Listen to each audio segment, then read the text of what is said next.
Tras la mordida del 83, William se encerró en su nueva pasión por la robótica y en la bebida.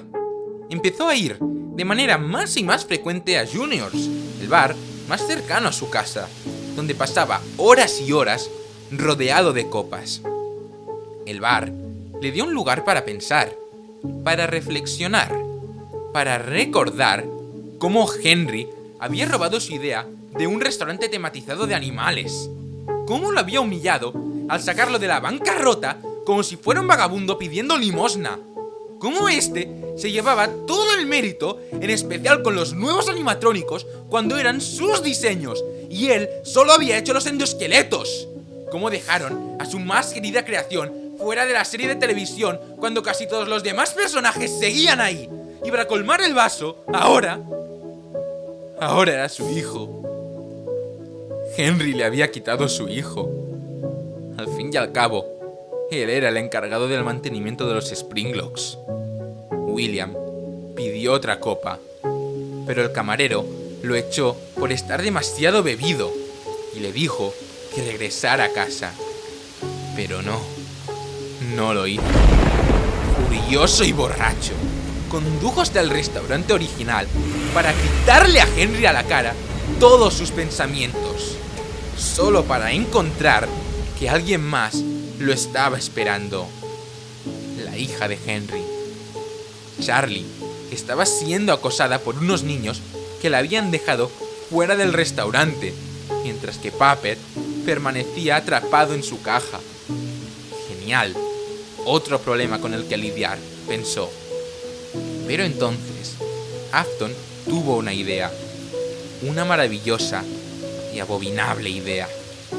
Esta era su oportunidad para devolverle a Henry todo el dolor y la humillación que le había causado. Este había arruinado su negocio y su falta de precaución había matado a su hijo. Era el momento de William de vengarse, de hacer que Henry sintiera lo que es que te alejen de ti algo que amas. Mientras que la fiesta continuaba dentro del local, William se acercó a Charlie y la asesinó en el callejón trasero de este. William se sintió bien, genial, libre. Todo ese odio y resentimiento que había cargado durante años, al fin habían desaparecido de su corazón en un momento de pura maldad. Haría sufrir a Henry como él sufrió. Este quedó devastado por la muerte de su hija. Aunque tenía sospechas de William, el asesinato de su hija era un acto de violencia aleatoria, según la policía. Fredbear's Family Dinner cerró definitivamente, puesto que 2 muertes de niños en un periodo tan corto de tiempo no era buena señal. Toda la utilería del restaurante, junto a Fredbear, Spring Bonnie y Puppet, fueron llevadas a Freddy Fazbear Pizza, que seguía abierto y era la novedad del momento. Y ahí se quedarían por 2 largos y polvorientos años. El resto de 1983 fue tranquilo. William mantuvo un perfil bajo, aprendiendo más y más de robótica, jactándose de superar a Henry y de que éste se había encogido en una terrible depresión.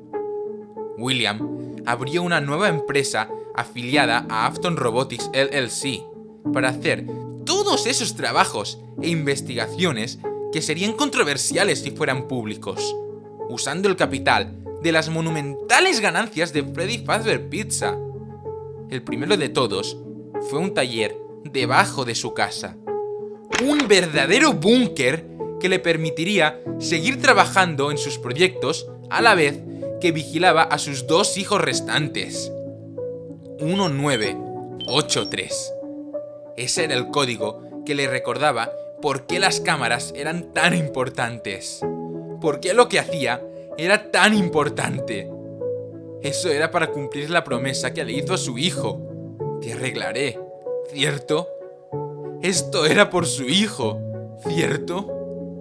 La obsesión de escapar de las garras de la muerte, de la inmortalidad, habían empezado a apoderarse de la mente de William.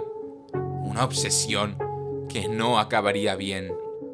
Pero las cámaras de seguridad no eran suficiente. Necesitaba solucionar el problema de las escapadas de Michael. Debía mantenerlo dentro de casa.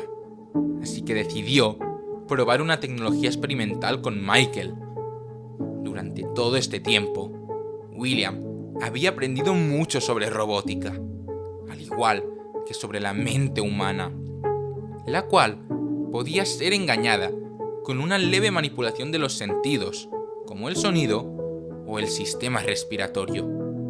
Afton desarrolló unos discos ilusorios que, junto a un gas alucinógeno, podían transformar a la vista humana figuras de plástico blanco y liso en retorcidos y putrefactos animatrónicos andantes, hechos de materiales que no podría usar en la realidad, como carne podrida y en descomposición o pelo y moco. Serían verdaderas pesadillas.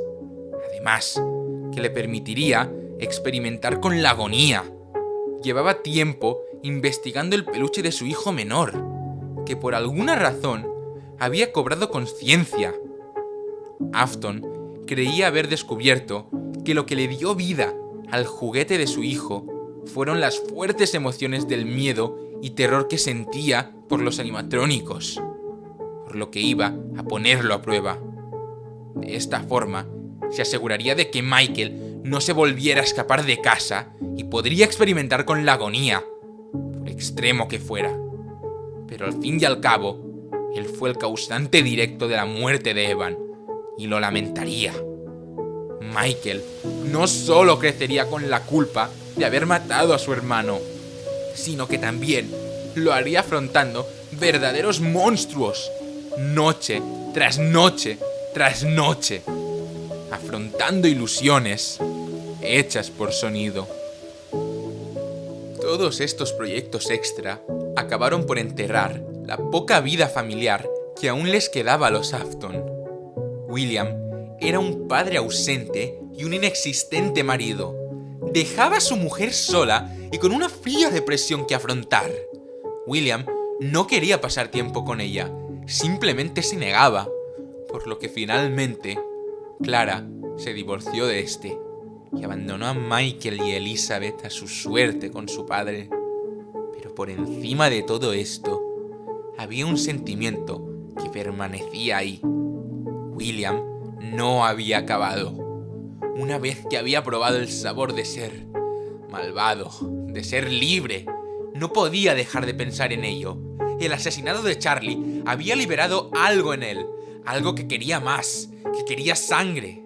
Pero lo que William no sabía era que luego de irse, Puppet logró liberarse de su caja.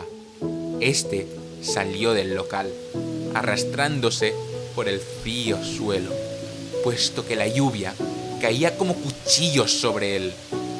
Con sus últimas fuerzas, la marioneta llegó hasta Charlie y antes de caer rendida, cubrió con sus brazos a la niña para proteger lo poco que quedaba de ella, sin saber que el alma de esta quedaría impregnada en Puppet.